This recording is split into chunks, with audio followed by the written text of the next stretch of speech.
Hi, everybody. I'm glad to see that some people are tuning in, and I hope to be joined by more. My name is Dick Polman, and I'm doing this event, this live stream event at the UPenn Kelly Writers House web YouTube page. And I teach in the journalism program at Penn, and I'm a columnist, a political columnist, longtime columnist, now writing 3 times a week at dickpolman.net. That's my product placement for the day. And we're joined here as advertised, live from a very nice bedroom by Washington Post columnist Dana Milbank from Washington, D.C., we're going to talk politics for a while and how political journalism is or is not changing in the last few momentous years that we've had. Dana, just to introduce yourself, or perhaps to some of our guests, reintroduce yourself to the audience. How long have you been writing the column for the Post? So it's actually coming on, I think, 16 years now. Dick and I got to know each other during the George W. Bush White House years, and I was a White House reporter. I kept sort of pushing the format to the point where I just wore my editors down, and they finally said, "Okay, go write a column." And leave us alone. So I wrote them in the news section, I'd say through 2010 or so, and then since then I've been on the op-ed page or in the opinion. Yeah, it's been sort of half my career spouting opinions now. I wonder if I'm going to run out of them. Well, not given the news cycle that we have, you're not. But now you're on book leave. You're on book leave now, and I want to get back to that. We'll get back to that in a little while about what you're writing. But I guess what I'm wondering is, all right, so you wrote into early March, I believe, as writing your column into early March before you went on book leave. And I'm just curious as to, is there not, with Trump out of office, and maybe this is a question really in terms of thinking about how you've talked with your colleagues about this. With Trump out of office, is there has the atmosphere changed for journalists reporting on politics in Washington for the better or the worst, or is there a better way to describe it now that the old team is out and the new team is in, particularly considering how different they are? Well, yeah, I would say it's definitely changed. Of course, it's hard to get a perfect sense of it because we're all working from our bedrooms, such as kitchens or whatever they are. So there's not. Are you okay now? Yeah, you've been freezing a little bit. You got me? All right. Maybe I'll stop moving or something. See if that works. If we have to go to just audio, I can do that, but hopefully that'll work. But yeah, I think things have changed, essentially reverted to normalcy. That doesn't mean the country's reverted to normalcy in any way. I don't, we can discuss this. I don't think that's going to be happening anytime soon. But I do think that we've, I think, with somewhat surprising speed, have sort of returned to, the ordinary fights in Washington about the spending bill, the deficit, immigration, infrastructure. I love it that the reporters are complaining that Biden hasn't given enough press conferences, and only a stable society has the luxury of having an argument about how many press conferences the president. That's, we were talking, for basic threats to our democratic system, and that sort of threw everybody off kilter. And, the press basically voluntarily the opposition. So I think we've gone sort of almost seamlessly back to that, conventional notion of coverage. that's a good thing in the sense that it's a healthy sign. But I don't think we're I don't think we're out of the woods in terms of sort of the authoritarian threat. We have we realize a lot of people in this country just are not. So I think that we we may be falling back into a trap of treating these as normal times. All right, well, let's talk a little bit about what you described as the authoritarian threat. And I also want to just mention for anybody who's watching, I think there's going to be some opportunity to toss us some questions in a little bit. I think through the chat function, and so I'll watch for those, and I can thread those into the conversation as we go, because we're hoping to be here till 1 o'clock. You mentioned the authoritarian threat. Well, here's one threat in chief is still the former guy down in Mar-a-Lago. And he was on Sean Hannity's show, big surprise, last night, but this was supposed to be his first big interview since he left office. So he was on and they were talking about, how much he likes Putin and how much Putin liked him and a whole slew of other things, kind of a greatest hits show. But and I saw, it's popping up, excerpts are popping up on social media, sometimes from people who love him, but a lot of times really from what we would call the mainstream media, reporting on it. And, I think this is, again, part of a dilemma, or maybe it's a question of our news judgment. And I don't know if there's a simple answer to this, which is basically, how much should we continue to be writing about this guy and what he's saying and doing? Because by doing so, are we amplifying what is potentially an authoritarian threat? Or if we don't report on it and try to ignore it by saying, okay, we're not going to give it oxygen, are we allowing, something to spread that later on we regret not having warned the readers and the audience sufficiently about? Yeah. Well, I think it's already spread, so I don't see the risk of that. But just think about how the world has changed. I think it's changed less because Donald Trump isn't the president, but because Donald Trump isn't on Twitter.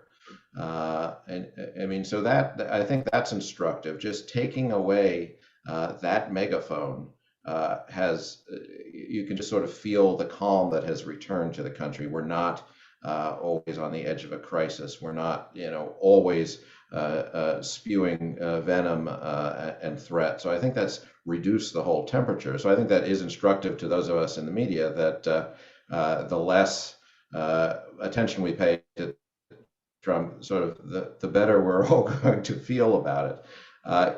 What you can't ignore about Trump is the huge influence he continues to wield over the Republican Party.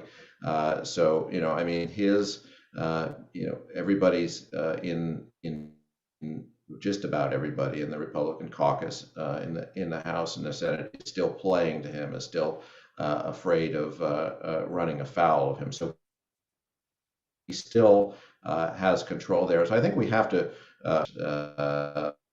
They've basically been able to put the kibosh on having an investigation into the January 6th insurrection. But I don't think sort of the outrage du jour from Trump. I don't even think it's that newsworthy anymore. It might get a mention, but of course we have Marjorie Taylor Greene to give us a new outrage du jour. So there's going to be no shortage of outrages. So I think the rule should be, focus on the extent to which Trump is influencing the Republican Party, whether it's in primaries or pushing them towards a particular policy and how that's affecting our actual governing right now. But I can't tell you how much better I felt since I wasn't getting since I've not been getting the alerts, the Twitter alerts on my phone. At every hour of day and night, with constant chaos, constant insult, constant churn. Yeah, the weekends were the worst because I would hear my phone chirp. Yes. And particularly if on Saturday or Sunday, and he didn't it's Right. 4 o'clock in the morning, and like, oh God, Yes. now, yeah, so it's better on everybody's nerves. But is Marjorie Taylor Greene getting too much attention? She's a backbencher. She's doing these loony things. She's saying loony things. She's good at drawing attention. Is she getting a Mhm. too much coverage given her impact, or is the fact that now it doesn't matter if you care at all about legislating, and is sloganeering in another Yeah. newsworthy? Well, of course she's getting too much attention, the same way Sarah Palin got too much attention, or AOC gets too much attention, or Maxine Waters. I mean, whoever says the most outrageous thing or is the most provocative is going to pretty much by definition get more attention. I mean, we in the media are reflecting the political reality out there. I don't think we're creating it. So I don't see it. I don't see it as our job to cause this change. I mean, it would be nice if we could do it, but the truth is, if we spend a lot of time writing our show or read our newspaper or whatever it is, so. I don't, I think that's always been the nature of journalism, that, we love conflict, we love provocation. So I think that's going to keep happening. And in this case, what's happening, particularly in the House, you see sort of against these folks. I think this is an important story, and it's very instructive. They're sort of battling. I think it's an uphill battle to sort of restore the soul of the Republican Party, to try to, throwing bombs and disrupting the gears of government. So I think I think we have to pay attention to that. Yeah, I mean, that's one of the things that Trump was so good at, was exploiting the press's instinct for conflict and provocation. Just Mhm. by, he said something new and he said something provocative, gets attention, gets eyeballs, Mhm. and eyeballs and Mhm. hits, are more and more important now in the digital age. So Yeah, and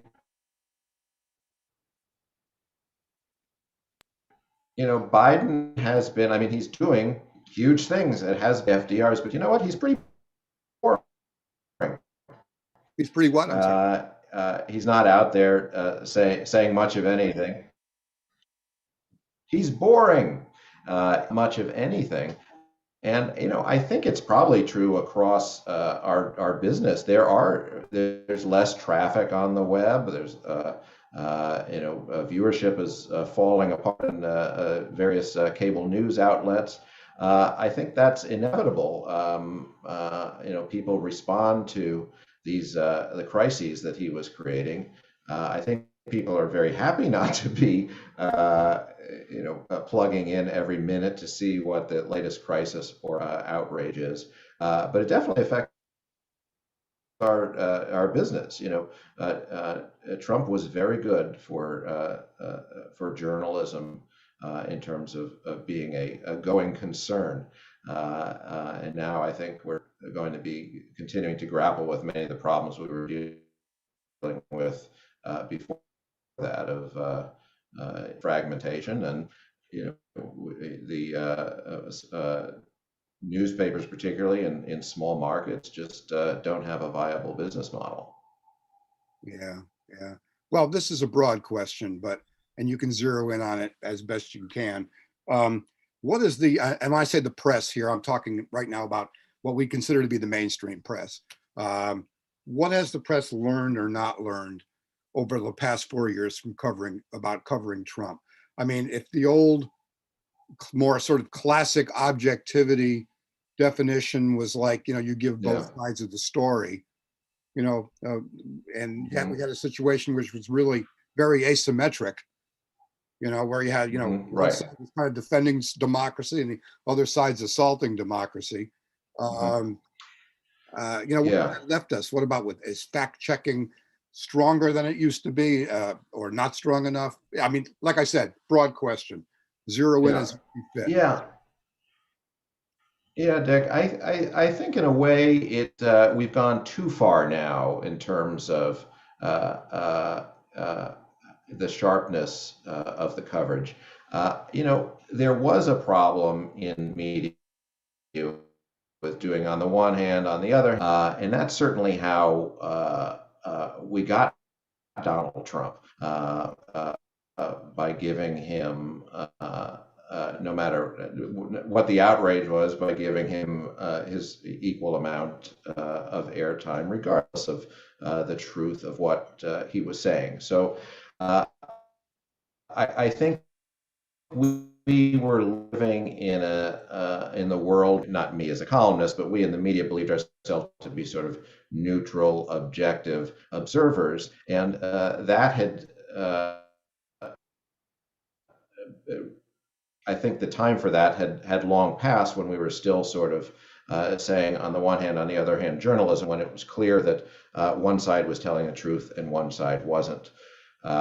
So I think we adjusted, we caught up with Trump during the first couple of years of his presidency. I don't think he cared much about the fact checking, but basically created a whole subculture within the media business to adjust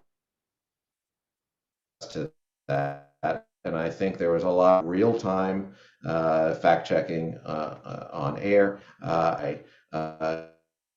News journalists to call out Trump or whoever when they were saying false things right there in the next sentence in real time.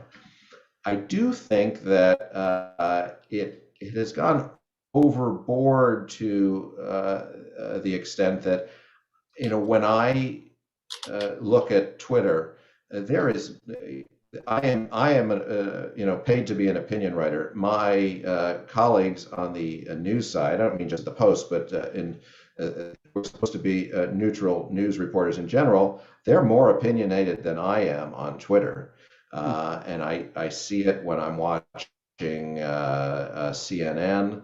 There doesn't seem it definitely seems to be a pivot towards advocacy journalism in the whether it's on cable news and particularly on social media, which I think is basically a cancer on our whole profession. So I think we have many of the people who should be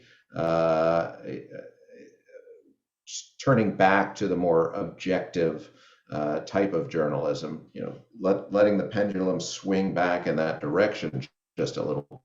I think they may have forgotten that's there was a fairness element to journalism, and I think there needs to be a clear delineation between what is opinion and what is news. I think we've gone too far. Well, here's some of these definitions get a little bit slippery in this day and age, of course, but let me give you an example of something that I just read about in Pennsylvania. This is the public media outlet in Harrisburg, WITF, had announced a policy in late January where they said they're going to, from now on, in their news stories, because they say, look, this is just factual, they're going to refer to the 8 Pennsylvania congressmen who supported Trump's lies about election fraud and refused to, vote for Biden's to validate Biden's election. That from now on, WITF in their news stories, we're going to refer to them when they identify them, they were going to make reference to this recent action that they took, which they consider to be antithetical to democracy. So, for example, they said, they said, Congressman so-and-so, comma, who signed a letter asking members of Congress to delay certifying Pennsylvania's electoral votes for Joe Biden, comma, introduced a bill today or said today, that they were going to try to work that into every sentence. Because here's what they said. This is in their policy announcement. They said, as disinformation and Yeah. misinformation take more and more of a foothold in our social media feeds and dinner table discussions, it is important for our journalists to adapt as transparently as possible to bring you the facts and not to memory hole the damage done to our democracy in the last 3 months. So it's factual and Right. by some light subjective to point out every time that these Yes. congressmen acted the way they did. But some would say that that it's opinion to do that. So guide your way through that. Yes, that's a right. That's a terrific example, Dick. Because I mean, I applaud their instinct, and that is to say, if you've got somebody who has basically stood against the whole idea of our democratic system, that needs to be a part of understanding them. On the other hand, insurrectionist congressman has just asked to rename the local courthouse. I'm a little hard pressed to see what one thing has to do with the other. So where it's relevant, if the what I would call the insurrectionist members of Congress is complaining about regular order or something like that in the House, well, then of course it needs to be noted that they played a role in that. I mean, look, there were 167 Republicans or something like this, 147, I don't remember the number, in the House and the Senate combined, who basically voted to reject the results of the election. So, in truth, we're dealing with a huge number of lawmakers. So, if nothing else, if we're identifying them that way each time, it's gonna add a lot of column inches and a lot of minutes to time to do that. But I think the instinct is true, though, and you don't want to just normalize what has happened and just move on. It's also, I don't see a huge risk of that because we're still living in many ways in this environment. You see what happened with the outrageous restrictions on voting rights in Georgia. You see that with this new America First caucus with the Anglo-Saxon values or whatever it is.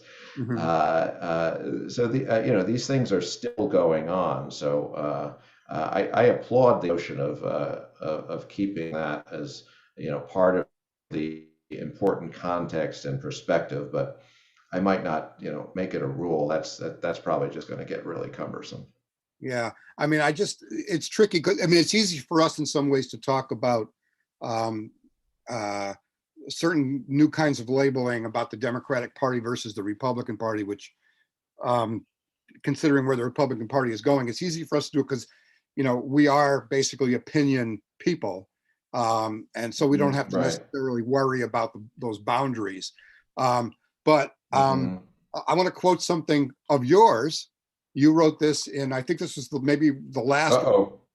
I know. This is, no, you'll be proud of this. This is, I think, from the last column you wrote before you went on book leave. And I have a paragraph from it here.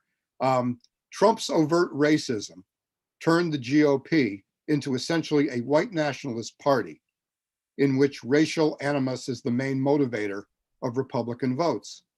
But in increasingly multicultural America, such people don't form a majority. The only route to power for a white nationalist party then is to become anti-democratic, to keep non-white people from voting and to discredit elections themselves. In short, democracy is working against Republicans, and so Republicans are working against democracy. Now, on some level, it's kind of a shame that would be considered opinion, because it seems to me almost just factually that there is an asymmetric difference between the two parties. One of them is trying to defend and extend the right to vote, and one's trying to limit the right to vote against, quote unquote, against democracy. So I don't know if it just seems to me that even if you are on the news side, or I'm playing this as devil's advocate, that if you're on the news side, that you still have to guard against this notion that we have this balanced two-party system going the way it used to go. Right. I don't know if there's a question in that or not. And it's when I say, with the pen. Right, no, no. When I talk about the pendulum maybe having swung too far, I don't mean equal. The book that I am leave to write right now is basically making the argument that we don't have a polarization problem. We have dysfunctions. We have one party that has the deep end and has departed, from our shared facts, has embraced racism openly, the whole of conspiracy theories, and it's becoming impossible to govern because of that. That doesn't mean everybody on the other side, the Democrats, are angels. They never were, they never will be, but we have a fundamental problem in our democracy now, in that a very large segment of the Republican Party is working against it, as I noted there. So yeah, I I don't I think objectively, coverage we're doing, I would say, I'd like to see our news colleagues, get rid of the adjectives and the attitude that sounds partisan, because I don't think this is really a partisan thing. I think it's democracy and something else. It's a multicultural America, and it's an America.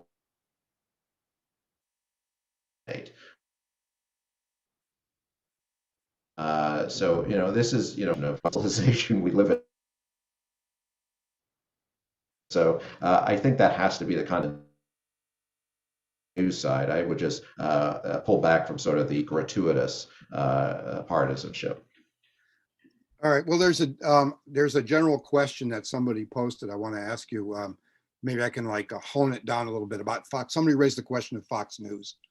Um, how much does the mainstream media react to Fox News and vice versa?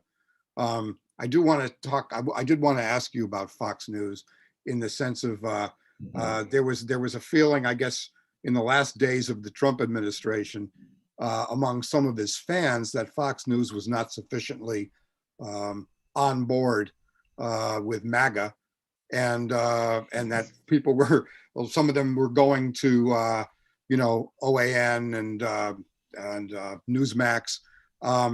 Is Mhm. What's your sense of this? Is how much of is Fox still feeding what you say where the Republican Party is going? Is Fox still feeding that to the extent, or are their competitors really driving that trend at this point?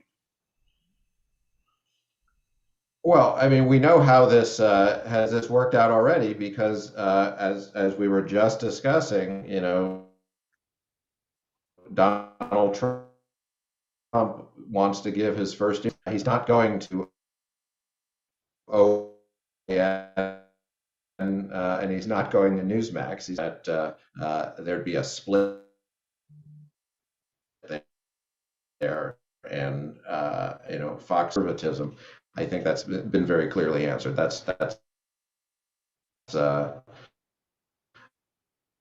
that's not going to happen. I mean, we continue to be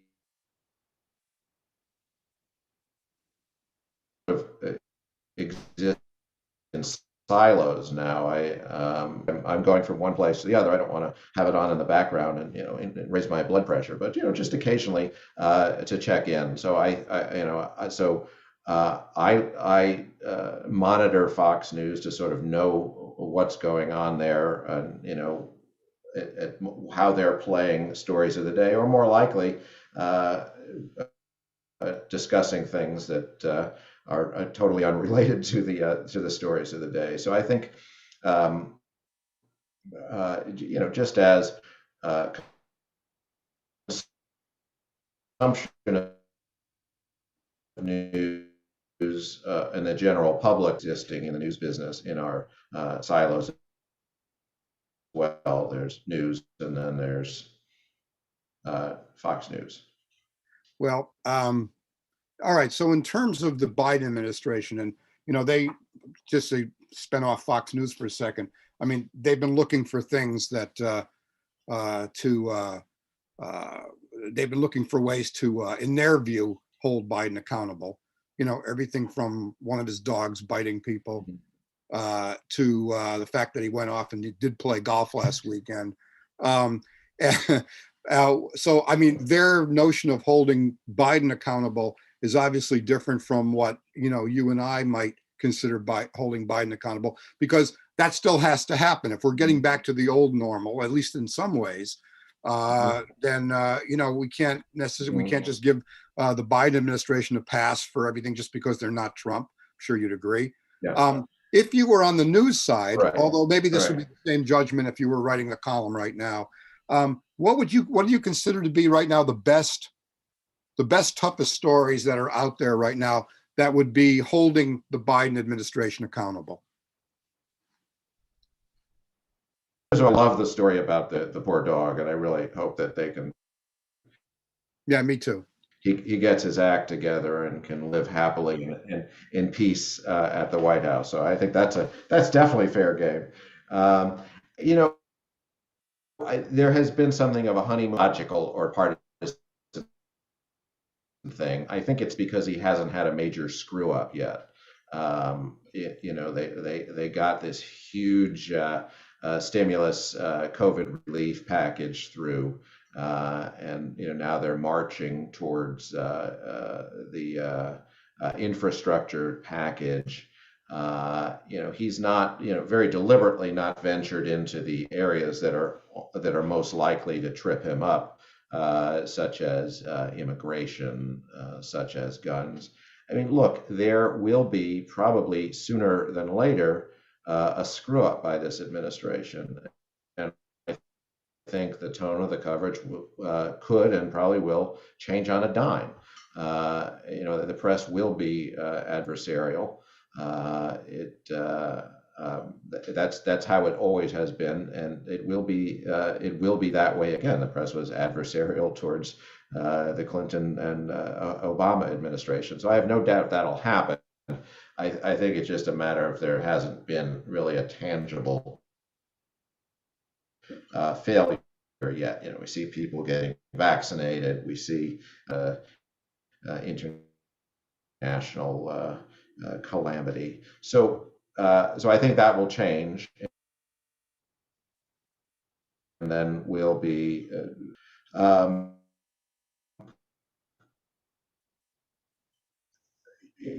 I think, and for Fox News should be as critical as they want to be and can be of doing is whipping up, really focusing on the racial tensions and backlash. Say whatever's going to happen in Minneapolis. So that's where that's my concern about where Fox will go in the not that they'll be about holding Biden to account, but that they'll be sort of encouraging the white nationalism. Yeah. Well, so you don't consider, and there's been a lot of coverage of what's been going on at the border. And some people have said this is Biden's first, the first example of where he has perhaps been less than sure-footed. Has that story, which has been all over the mainstream media, has that been overplayed in your estimation?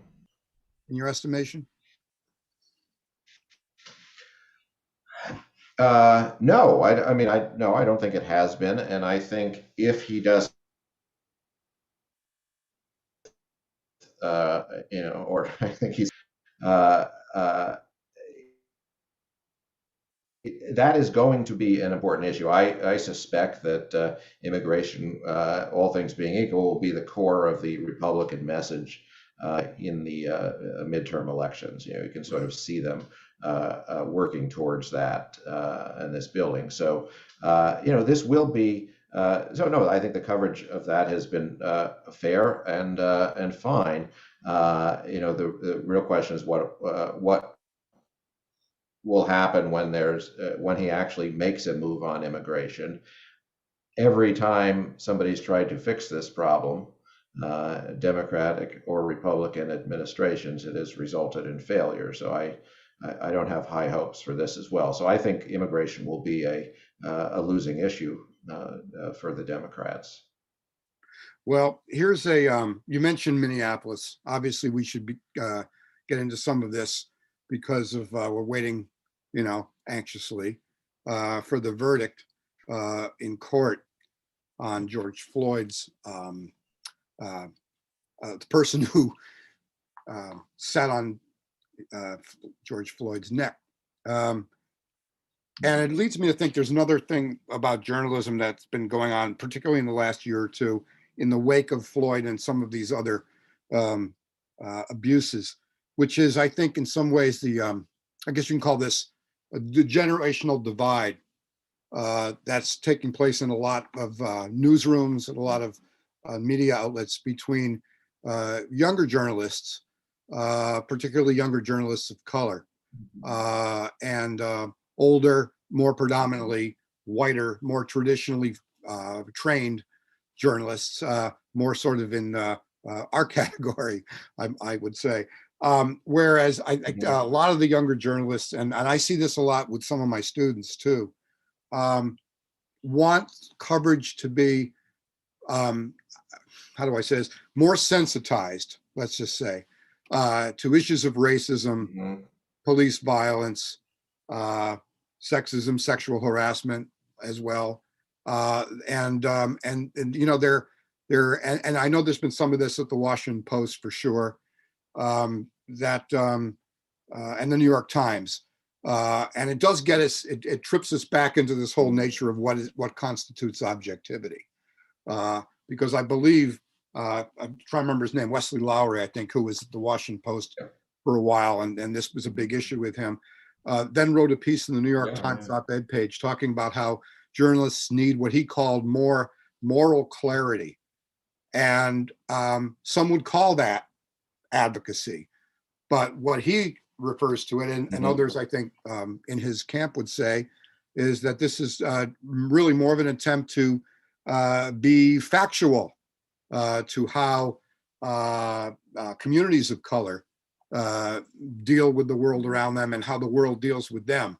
And this is really, this isn't brand new, but it's really, I think, in the last few years of the Trump administration and in the wake of some of these killings, has taken on, obviously, a lot more urgency. And I was just curious what you thought of that generational divide, and is there a risk there of going too far, or do they have, valid grievances, or is it both? Yeah, I guess there's a generational element to it. I have to say my own changed and evolved. The police brutality is one thing, but the effects of this pandemic really show the fundamentally unfair system that is the United States. I think I think it's done this for a lot of people over the last few years. Sort of, the scales have fallen away from their eyes and are recognizing this. And I think, first of all, there's two things. There's with what's happening within newsrooms, and I'm all for that notion of more representation and more understanding of this. Now there's then there's the question of, okay, what's our news product and how does that change? And I think you mentioned the word advocacy, and I think that needs to be the standard. Of course, what I do, what you do, very well can go into the realm of advocacy in changes. I think, as always, the news will be at its strongest and at its most valuable when it is pointing out uh, uh, the inequity, inequality, culture, and our democracy. So when you're, so I would take a very big difference between pointing out, as Wes did when he was at the Post, pointing out the outrageous statistics on police brutality, but stop short of saying, and therefore, the solution is reparation. That's not what a news journalist should be doing. It may be what you or I should be doing, but we don't want to see.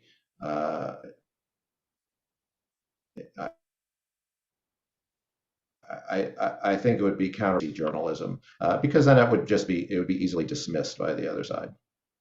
Uh-huh.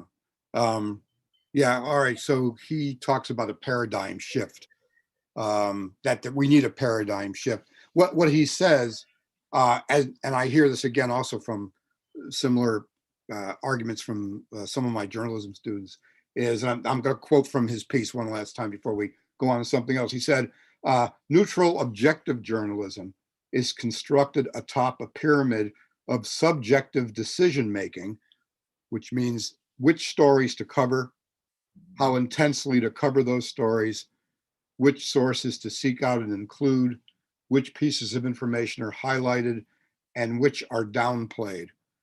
No journalistic process is objective, he said, and no individual journalist is objective because no human being is. What is the best answer to that? That we just have to try to do our most. I'm not trying to put words in your mouth. That we should just try to do our best to aspire to. Yeah, no, yeah, that argument is one that I've made, not related to this issue, but just in general, that we all have points of view. I mean, we're humans, we're not objects, so we see and we think. We have to find the truth as best we can find the truth and report on that. The standard, Dick, I think, has to be fairness.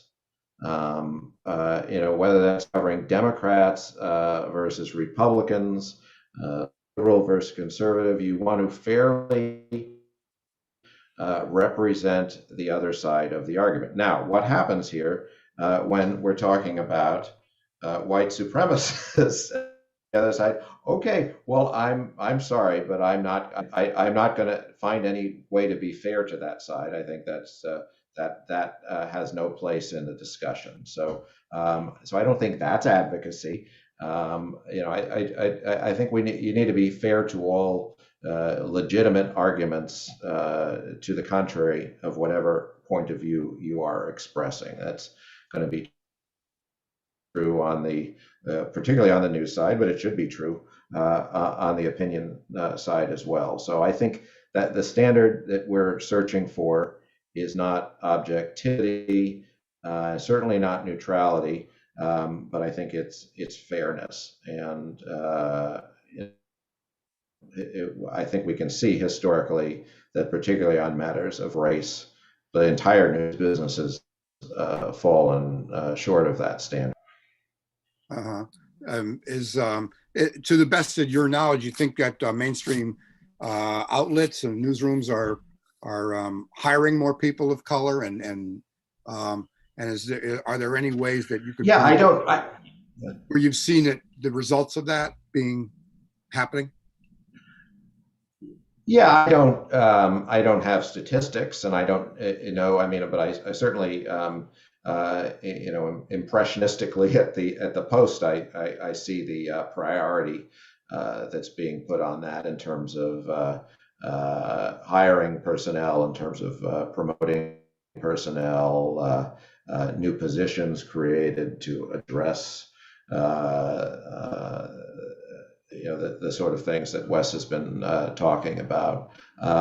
So I think it has been Black Lives Matter, but I think it has been at least as much the just this blatant and outrageous unfairness that has been exposed by the pandemic. So Right. I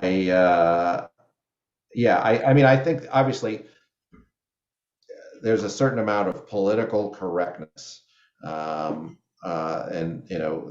those who don't support the changes being made will say, well, it's political correctness, and okay, maybe there's some of that in terms of the wording, the language we're using,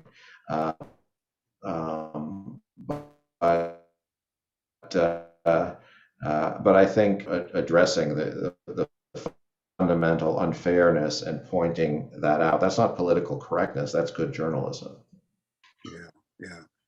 I've also, one of the things I've also noticed, and I just want to mention this briefly before we wind down here, is it may be frustrating for a lot of people in the mainstream media, and maybe you've had some of this yourself, is getting attacked, not so much from the Fox News side of things, but attacked from the left.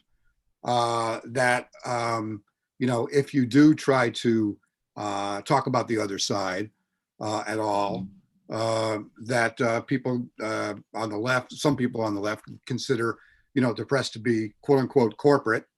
Or another example I've seen some press critics on the left have been saying that there were all those stories during the Trump era of going out to the diners in the Midwest, to see what the Trump voters had to say about things, divining their wisdom or whatever.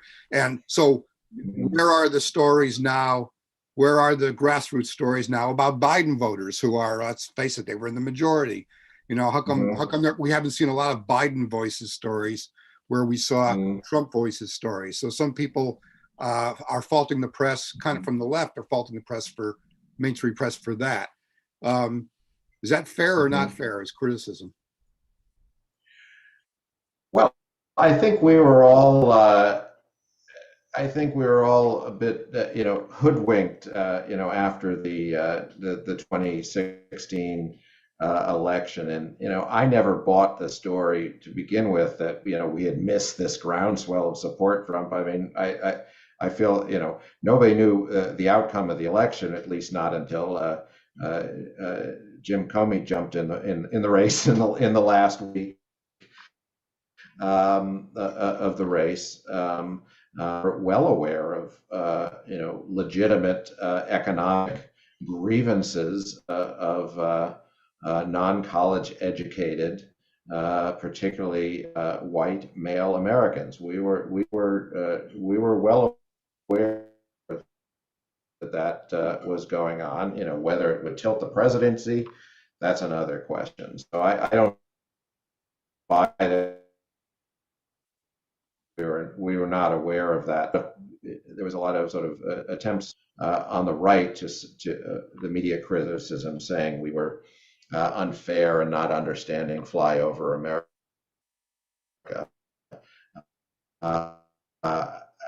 And I think what is that while there are those legitimate grievances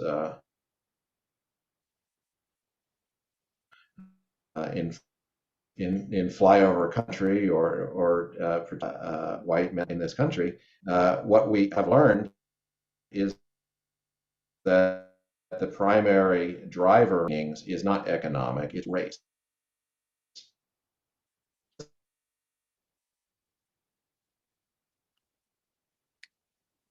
Yeah, froze up there, It doesn't Dana. mean they're all a bunch of racists, but it does mean that racial fears. Oh, sorry. Okay, I hope you can hear me now.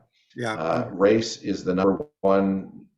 Race is the number one driver of why people vote Republican right now. It's also the number one driver of why people who favor a multicultural America, people who favor a white-dominated America, that's the main reason that they vote Republican. That's just so we're not now going to look, who the Biden voters are. We know who the Biden voters are. That they are a majority of this country, and as we approach majority minority status in 2045 or whatever it is, they will become ever more so. So this is the fundamental story that we're covering here, and that underlies everything else we're talking about. All right. Well, as we wrap up here, I just want to this perfectly segues back to the book project you're working on. What primarily are you going to try to what's basically your theme? It's basically how the old Republican Party is cracking up and birthing something new. Tell us that, and then basically what do you think that readers or journalists should take away from it when it finally appears? Trump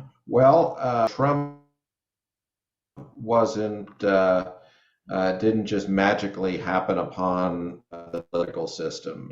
He was a creature of the political system. He followed the changes that were occurring. So that's why I've gone back really to 1994, and in some cases, what was going on in the 1980s. And you can see,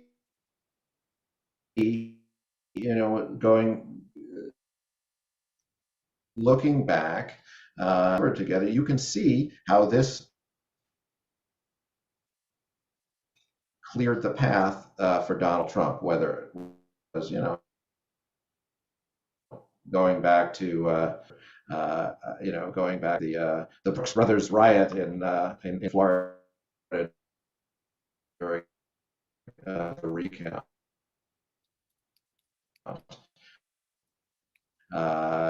Going to John Kerry, the birth. This basically it was part of this unraveling that Trump to take over the reading from the is not going to heal the Republican Party because these are still there.